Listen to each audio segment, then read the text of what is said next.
सन 1760 में Collins family Liverpool को छोड़कर न्यू इंग्लैंड के लिए निकल जाती है और वहां जाकर वे लोग मछली पकड़ने का व्यापार करते हैं। उनका व्यापार काफी ज्यादा सफल हो जाता है और वे वहां पर एक टाउन बसा देते हैं जिसका नाम कॉलिंस पोर्टवेथ रखते हैं। वे वहां अपने लिए भी एक घर बनाते हैं जिसे बनने में 15 साल लगते हैं और वे घर का नाम कॉलिनवुड रखते हैं। इसके बाद हमें बार्नबस को दिखाया जाता है जो कॉलिंस फैमिली का इकलौता वारिस होता है। बार्नबस को उसके पिता ने यह समझाते हुए बड़ा किया होता है कि फैमिली पूरी दुनिया में सबसे महत्वपूर्ण होती है। बार्नबस का घर की एक नौकरानी एंजेलिक से अफेयर चल रहा होता है। जब नौकरानी उससे पूछती है कि क्या वह उससे प्यार करता है तो बार्नबस कह देता है कि वह उसके लिए ऐसा कुछ भी फील नहीं करता है। एंजेलिक को यह बात बहुत ही बुरी लगती है। एंजेलिक एक विच होती है और वह काला जादू करके बार्नबस के माता पिता को मार देती है। बार्नबस को पता था कि उसके माता पिता की मौत कोई एक्सीडेंट नहीं थी, इसलिए वह भी काले जादू की किताबें पढ़ने लगता है। तभी उसकी मुलाकात जोसेट से होती है और वह उससे अपने प्यार का इजहार कर देता है। यह देखकर एंजेलिक को बहुत ही जलन होती है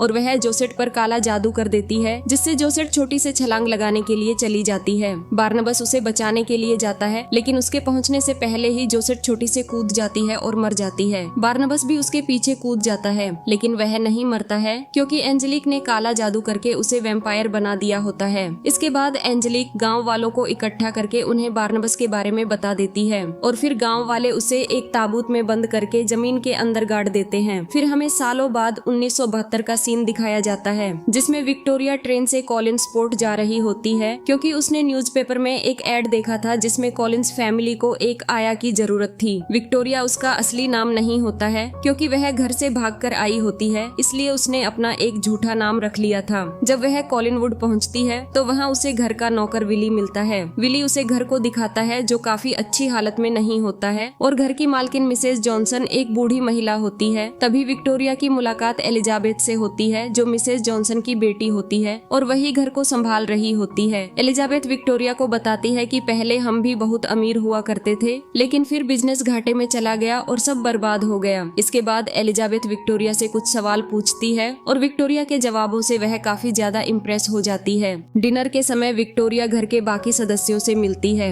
जिनमें एलिजाबेथ की बेटी कैरोलिन जो काफी मॉडर्न ख्यालों की होती है, एलिजाबेथ का भाई रोजर और उसका बेटा डेविड होता है। डेविड की माँ 5 साल पहले पानी में डूबकर मर गई होती है लेकिन डेविड को लगता है कि उसकी माँ की आत्मा उसके साथ रहती है और इसी वजह से उसके इलाज के लिए उन लोगों ने डॉक्टर जूलिया को बुलाया होता है जो पिछले 3 साल से उनके साथ ही रह रही होती है। लेकिन जूलिया ज्यादातर समय नशे में ही रहती है। रात को जब विक्टोरिया सोने की तैयारी कर रही होती है तभी जोसेट का भूत उसके पास आता है और उसे बताता है कि वह आने वाला है। वहीं दूसरी ओर जंगल में कुछ लोग सुरंग बनाने के लिए गड्ढा खोद रहे होते हैं। तभी उन्हें वहां एक कॉफिन मिलता है और वे लोग उसे खोल देते हैं। उस कॉफिन में से बार्नबस बाहर निकलता है और वहां मौजूद सभी लोगों को मारकर उनका खून पी जाता है। इसके बाद वह जंगल से टाउन में आ जाता है। वहां की आधुनिक टेक्नोलॉजी को देखकर उसे बहुत ही ज्यादा आश्चर्य होता है। फिर वह किसी तरह से कॉलिनवुड पहुंच जाता है। वहां उसे विली मिलता है। वह विली को अपने वश में करके कॉलिंस फैमिली के बारे में सब कुछ पता कर लेता है। इसके बाद वह विली से अपने खून को साफ करवाता है और फिर घर के अंदर जाता है। घर के अंदर उसे कैरोलिन और डेविड मिलते हैं जिन्हें वह बताता है कि वह उनका दूर का रिश्तेदार बार्नबस है। तभी वहां पर एलिजाबेथ आ जाती है और बार्नबस से बात करने के लिए उसे एक अलग कमरे में ले जाती है। उसे शक होता है कि वह असली बार्नबस नहीं है क्योंकि उसे लगता था कि बार्नबस का वैम्पायर बनना सिर्फ एक कहानी थी। लेकिन तभी बार्नबस एक सीक्रेट रूम को खोल देता है जिसके बारे में एलिजाबेथ को भी नहीं पता था और यह देखकर उसे विश्वास हो जाता है कि वह वैम्पायर बार्नबस ही है।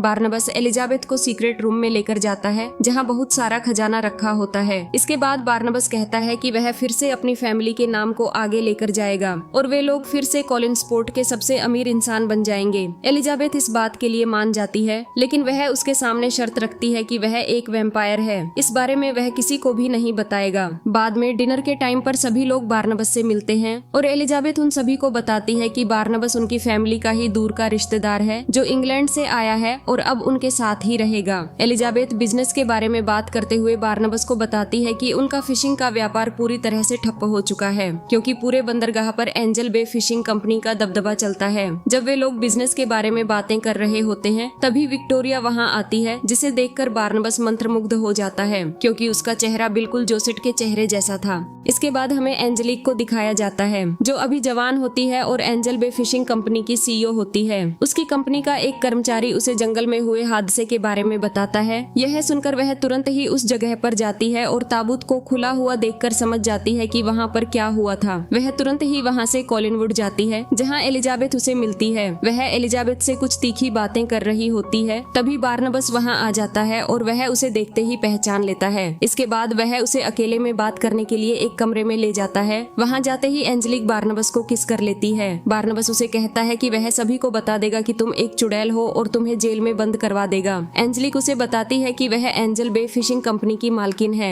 और वह यहाँ की सबसे ताकतवर इंसान है, इसलिए कोई भी उसका कुछ नहीं बिगाड़ सकता है। यह कहकर एंजेलिक वहाँ से चली जाती है। उसके जाने के बाद बार्नबस एलिजाबेथ को सारी कहानी बताता है और वह अपने पुराने दुखों में डूब जाता है। लेकिन तभी एलिजाबेथ उसे बताती है कि उसने अपने माता पिता के मरने के बाद भी किस तरह से कंपनी को आगे बढ़ाया था और आज फिर उसकी फैमिली को उसकी जरूरत है। यह सुनकर बार्नबस को जोश आ जाता है और वह फिर से फैमिली बिजनेस को आगे बढ़ाने का निर्णय लेता है। सबसे पहले वे लोग खजाने में से कुछ पैसे निकालकर अपने घर को रिनोवेट करवाते हैं। इसके बाद वह अपनी कंपनी के वेयर हाउस को फिर से चालू करते हैं। बार्नबस एक छाता लेकर और चश्मा लगाकर दिन में भी बाहर जाने लगता है, लेकिन रात को उसे कहीं भी अच्छे से नींद नहीं आ रही होती है, इसलिए वह अपने सोने के लिए एक कॉफिन मंगवाता है क्योंकि उसी में सोने पर उसे अच्छे से नींद आती है। जब उसकी कंपनी अच्छे से चलने लगती है तो वह एंजल बे के लिए काम करने वाले मछुआरों को अपने वश में करके अपने लिए काम करने के लिए कॉन्ट्रैक्ट साइन करवा लेता है। खाली समय में वह आधुनिक टेक्नोलॉजी को सीखने की कोशिश करता है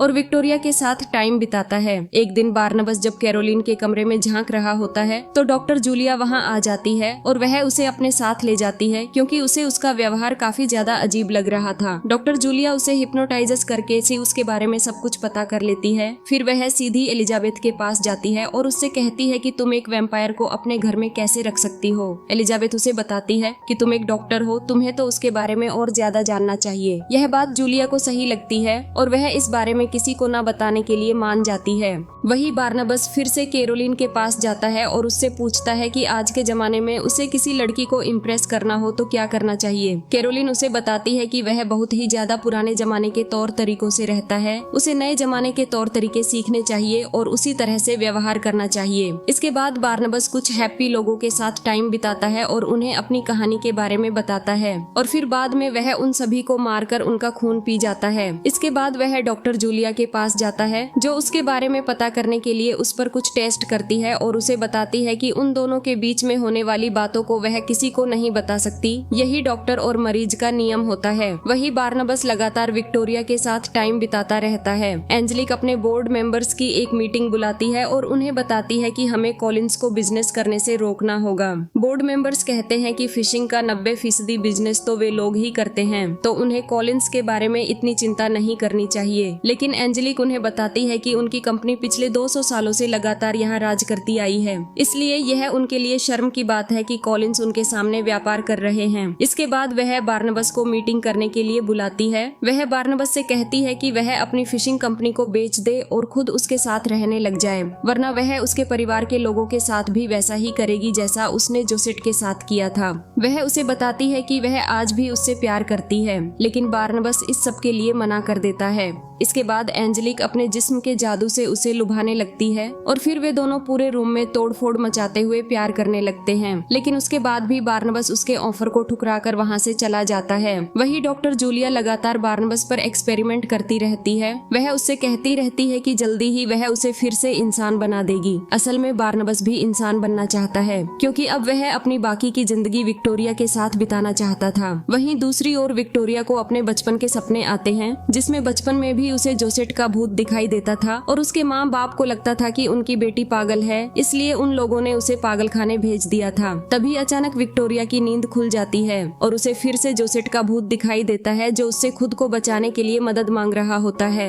अगले दिन बार्नबस डिनर के टाइम पर सबसे कहता है कि हमें पूरे टाउन को एक भोज देना चाहिए, जिससे सबको पता चले कि यहाँ सबसे पावरफुल कौन है। लेकिन कैरोलिन कहती है कि आजकल सभी लोग पार्टी देते हैं, भोज बहुत पुरानी बात हो गई है। बार्नबस इसके लिए मान जाता है और फिर वे पूरे टाउन को एक पार्टी देते हैं। पार्टी में बार्नबस ने कैरोलिन के फेवरेट सिंगर को भी बुलाया होता है, जिसे देखकर उसे बहुत ही ज्यादा खुशी होती है। लेकिन बार्नबस को पार्टी में कोई मजा नहीं आ रहा होता है, इसलिए वह घर के अंदर चला जाता है। तभी उसे डेविड एक कमरे के दरवाजे पर खड़ा मिलता है, जो बताता है कि उसके पापा ने किसी को भी उस कमरे में जाने से मना किया है। बार्नबस डेविड पर जादू करके उसे वहाँ से भेज देता है। इसके बाद वह खिड़की से रोजर को देखता है, जो अंदर एक महिला के साथ रोमांस कर रहा होता है और साथ ही लोगों की पॉकेट में से उनके पर्स भी चुरा रहा होता है। बार्नबस वहाँ से सीधा विक्टोरिया के पास जाता है, जो बालकनी में खड़ी होकर चांद को देख रही होती है। विक्टोरिया उसे बताती है कि वह उसकी ओर आकर्षित हो रही है और वह यहाँ आकर बहुत ही ज्यादा खुश है। जैसे ही बार्नबस विक्टोरिया को किस करने वाला होता है, तभी विक्टोरिया पीछे हट जाती है और कहती है कि उसकी लाइफ में किसी ने उसे कभी भी प्यार नहीं किया।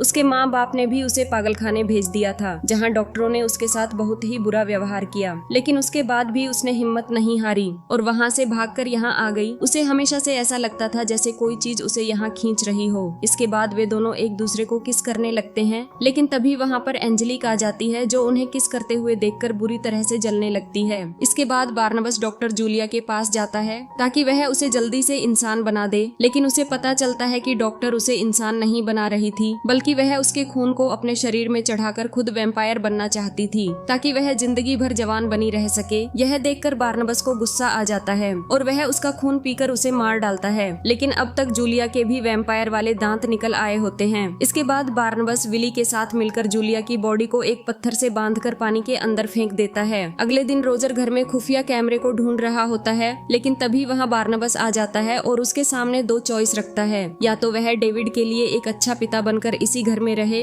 या फिर अच्छा खासा पैसा लेकर हमेशा के लिए इस घर से चला जाए। रोजर को डेविड से पहले भी ज्यादा लगाव नहीं था, इसलिए वह पैसे लेकर वहाँ से चला जाता है। यह देखकर उसका बेटा डेविड बहुत ही ज्यादा दुखी हो जाता है और वह भागकर अपने कमरे की तरफ जाने लगता है। तभी अचानक उसके ऊपर डिस्को बॉल गिरने लगती है, लेकिन बार्नबस अपनी सुपर स्पीड से उसे बचा लेता है। इसी बीच अचानक बार्नबस के ऊपर सूरज की रोशनी पड़ जाती है और वह जलने लगता है, जिससे घर के सभी लोग उसकी असलियत के बारे में जान जाते हैं। विक्टोरिया भी यह देखकर बहुत आहत होती है और उससे दूर चली जाती है। निराश होकर बार्नबस एंजेलिक के पास जाता है और उससे खुद को वैम्पायर वाले श्राप से मुक्त करने के लिए कहता है, लेकिन एंजेलिक साफ मना कर देती है और इसके उलट वह उससे ये कबूल भी करवा लेती है कि डॉक्टर जूलिया और बाकी जिन लोगों को उसने मारा वो सब खून पीने के लिए मारे गए थे। इसके बाद एंजेलिक कहती है कि हम दोनों साथ में मिलकर इस बंदरगाह पर हमेशा के लिए राज कर सकते हैं, लेकिन अगर उसने ऐसा नहीं किया तो वह विक्टोरिया के साथ भी वही करेगी जो उसने जोसेट के साथ किया था। यह सुनकर बार्नबस को बहुत गुस्सा आ जाता है और वह वहाँ से जाने लगता है, लेकिन तभी एंजेलिक उसे पकड़कर फिर से एक ताबूत में बंद कर देती है। इसके बाद वह उसकी कंपनी के वेयर हाउस में आग लगा देती है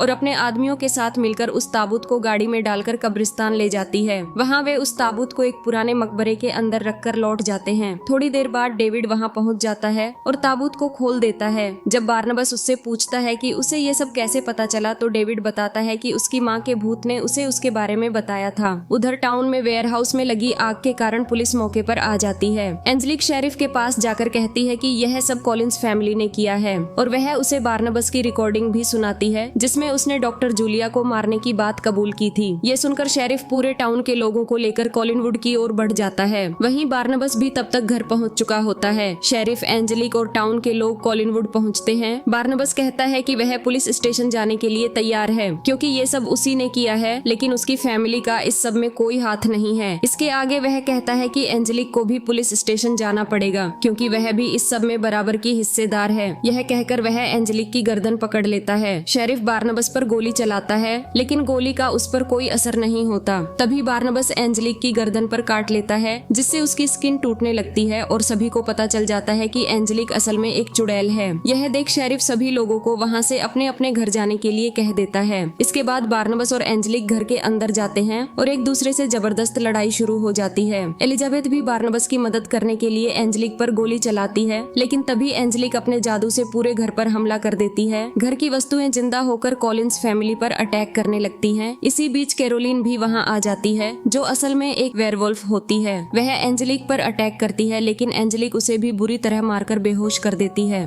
इसके बाद एंजेलिक बार्नबस को बताती है कि उसी ने उसके माता पिता को मारा था और उसी ने कैरोलिन को एक भेड़िए से कटवाया था ताकि वह एक बियर वुल्फ बन जाए। एंजेलिक ये भी कबूल करती है कि डेविड की माँ को भी उसने ही पानी में डुबाकर मारा था, क्योंकि वह कॉलिंस खानदान से बेहद नफरत करती है। तभी अचानक डेविड की माँ का भूत वहाँ आ जाता है और एंजेलिक पर हमला कर देता है, जिससे वह बेहोश हो जाती है और उसका जादू टूट जाता है। बार्नबस एलिजाबेथ से कहता है कि वह बाकी सभी को लेकर वहाँ से चली जाए। अब पूरे घर में आग लग चुकी होती है और अंदर सिर्फ बार्नबस और एंजेलिक ही रह जाते हैं। बार्नबस एंजेलिक के पास जाता है और कहता है कि उसने कभी उससे प्यार नहीं किया, वह तो बस हमेशा उसे कंट्रोल करना चाहती थी। लेकिन एंजेलिक कहती है कि ऐसा नहीं है, वह उससे सच्चा प्यार करती है और वह अपना दिल निकाल कर उसे देने लगती है। लेकिन तभी उसका दिल रेत की तरह बिखर जाता है और वह मर जाती है। इसके बाद बार्नबस विक्टोरिया के कमरे में जाता है, लेकिन वह वहाँ नहीं होती। तभी डेविड की माँ का भूत उसे बताता है कि विक्टोरिया पहाड़ की चोटी पर चली गई है। उधर पूरा कॉलिनवुड जलकर राख हो चुका होता है और बार्नबस पहाड़ की चोटी पर पहुंचता है, जहां विक्टोरिया कहती है कि वे दोनों साथ नहीं रह सकते क्योंकि वह एक दिन बूढ़ी होकर मर जाएगी और बार्नबस हमेशा ऐसा ही रहेगा। यह कहकर वह पहाड़ से कूद जाती है, लेकिन बार्नबस भी उसी वक्त उसके साथ कूद जाता है और नीचे गिरने से पहले ही वह उसे काट लेता है, जिससे वह भी एक वैम्पायर बन जाती है और गिरने के बाद भी दोनों बच जाते हैं। इसके बाद हमें पानी की गहराइयों में डॉक्टर जूलिया दिखाई देती है, जो अब भी जिंदा होती है क्योंकि वह पूरी तरह वैम्पायर बन चुकी थी। और यहीं पर ये फिल्म खत्म हो जाती है। अगर आपको हमारा ये मूवी एक्सप्लेनेशन अच्छा लगा हो तो इस वीडियो को लाइक और शेयर जरूर कर देना और ऐसे ही और वीडियोज के लिए इस चैनल को सब्सक्राइब करना मत भूलना। धन्यवाद।